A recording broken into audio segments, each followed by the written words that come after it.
I've been signed up to fly 7 days a week for the past 2 months. But what really happened, and what can that tell you about how much you'd like to book? Is booking 7 days a week too much? Let's find out.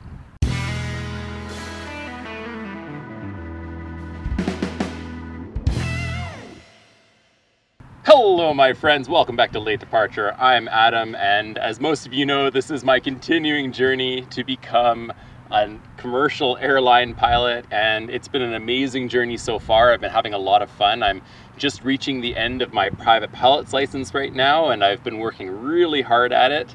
And one of the things, of course, as the title of this video says, is that I booked for 7 days a week. And I've heard a lot of people asking me, how many days a week should I fly? Should I fly 7 days a week? Can I get by with just doing 2 days a week? If I work a part-time job on one hand and then I do flying, and on the other hand, will I be able to fly well? Will I be able to do things well? And of course, I can't give you the perfect answer for that. This is always my opinion, and it's something that I hope that you take with a grain of salt.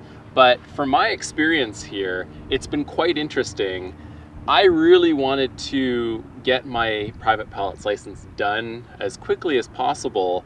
Of course, at the same time, I wanted to enjoy the journey as well, but I found a really amazing instructor who's an airline pilot, and unfortunately, he has to go back brake. Oh, mandatory plane brake.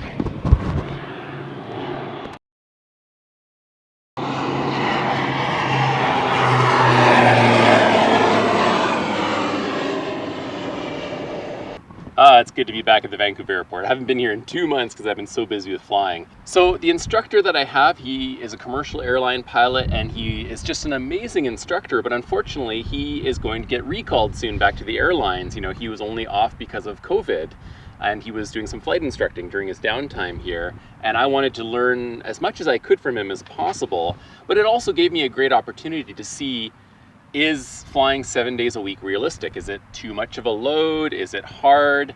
Or is it something like some people were saying they could fly twice a day, 7 days a week? Is that too hard? And so I've experienced a little bit of each of these things. But first of all, let me just say, even if you book 7 days a week, you'll never actually fly 7 days a week. And the reason for this, actually today, the reason I'm here today, I was booked to fly today, but the plane's down for maintenance. At least 30% of the time, and this is what my instructor always says, and it's so true, at least 30% of the time, something is gonna happen that will cancel your flight. So it'll be bad weather, sometimes the winds are too high, like my school has a limit, and it could also be maintenance. And you know, especially when you go to a smaller school, you know, they have less planes, and if a few planes go down for maintenance, which is happening right now, which has happened over the past couple months, that means you won't be flying as often, and you might have some days off here and there and in between. So that being said, I find it extremely helpful to fly every day, and I love the fact that when I fly on one day, so for example, when I did some flights out to do air exercises or something like that, you know, I'd be with the instructor, I'd get to practice it, and then the next day, while it's still fresh in my head, I'd be able to go back and do that again. And this was one of my biggest issues when I first started flying over 16 years ago now. I was only flying once every 2 weeks, and I was forgetting everything by the time I got to my next booking. So booking 7 days a week has been really good in that when I do get to fly back to back, it really helps solidify the techniques and the procedures and all those things in my mind. And I've really, really liked that. It's been extremely valuable for me. So that's good about frequency, but let's talk about intensity as well. And I have to say, flying, even over the past few weeks, as you can see here, the grass is pretty dead because we were having this heat wave. No rain for quite a while. I think we're setting some kind of record right now. And what that has meant is I've actually been able to fly 7 days a week. And so that means every day I've had to prepare, and after my flights, I do some review. And I've found that if you compare flying 7 days a week, once a day, to something like a full-time university course load, it's actually kind of equivalent. It's not too bad. It's a little worse when you add in the terrible commute time that I have right now that takes up 2 hours every day. But other than that, I found it to be pretty reasonable. Now, for some of the people who are saying, oh, I think I'm gonna book 3 or 4 times a week, or I'm gonna book once or twice a week, you know, the problem with that is, like I said before, because of maintenance and weather, it can easily go down to, if once to twice per week, maybe even once, or if you book 3 to 4 times a week, you might only get up 3 times if you're lucky. But for me, when the maintenance and weather brought my bookings down from 7 times a week down to 5 times a week, that actually made things even more reasonable and even more doable. But to do that, you have to book 7 days a week. And again, the intensity isn't too much. And especially if you want to do this full time and you want to get it done, I would highly recommend that 7 days a week. Now, that being said, I also did try doing 2 bookings in a day, and that can be pretty difficult. And the reason for it mainly is because I want to be able to preview and prepare for my flights. And then afterwards, I also want to be able to review what I did during my flight and see what I did wrong, what I can improve, and all that kind of stuff. And that just isn't really possible when you fly twice a day. Even if you fly once in the morning, once in the afternoon with a 2-hour break in between. You know, I did that with my cross country to Chilliwack. I went out with my instructor, and then I went out right after by myself. And I found I just didn't have the time to really absorb what I did during the first flight. And by the time I got to the second flight, you know, flying is a full mental load. You're always bogged down. You're what we call task saturated. You have so much going on in your mind as you're going through this and doing all this flying.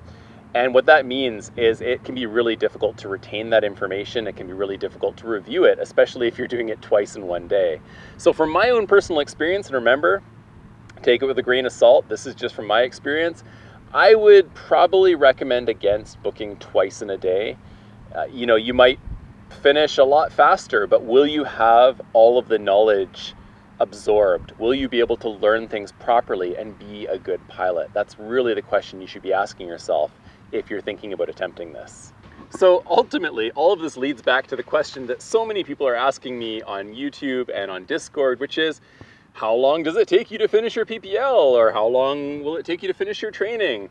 And really, that is such a bad question to ask because of all the reasons that I just mentioned. You know, again, you could be deciding to fly once a day, twice a day. It could depend on, you know, how much you actually fly in a day. You might fly more. I'm not sure. I think most schools have 2-hour blocks, but some of them might have longer bookings. But then, of course, the biggest factor is weather and maintenance. You know, one person might be able to finish their private pilot's license in, you know, a month and a half or something like that because everything went absolutely perfectly, which, when does that happen? Almost never, right? And then you might have another person who might take 4 or 5 months, even though they booked 7 days a week, just because the weather was bad, because all of a sudden all the planes went into maintenance and the school was so busy that they couldn't book another plane or anything like that. So, you know, these are all the reasons why that's such a bad question. So really what you should be asking yourself is, you know, what is the frequency and intensity that I'm going to do this? Am I going to go at it and book for 7 days a week? If so, okay. I wonder what the weather will be like. Well, I can't tell. You know, I don't think anyone can really tell what weather's going to be like over the long term. But you can, of course, choose locations that are better for weather. So, for example, choosing to go to the prairies that has better weather than the coasts in Canada, which might get you more days, which might let you finish your training faster, right? These are just things that you want to consider along the way. And also to consider, of course, like I mentioned, is whether or not you can finish your ground school before you start your training. That's another thing, again, I wish I had done, but I will definitely be doing that before my commercial pilot's license. I'm going to take a period. I'm going to, of course, keep practicing my procedures and skills, like upper air work in between, but I'm really going to buckle down and study hard and finish my commercial written test as quickly as I can before I do the flying test and really just get that out of the way because it helps so much. So thank you all for joining me on my journey here. As you can see, a lot more planes are coming in for landing now, which is great. It means the aviation industry is recovering, and I'm looking forward to hopefully applying for and getting an airline job sometime in the near future here. Well, not sure how near that's going to be, but we'll see. So I hope you all are having an absolutely amazing and wonderful day. Stay healthy, stay happy. Hopefully I'll see you flying sometime soon. And if you're already flying, you know, fly safe, fly your best. And remember, it's never too late. See you next time.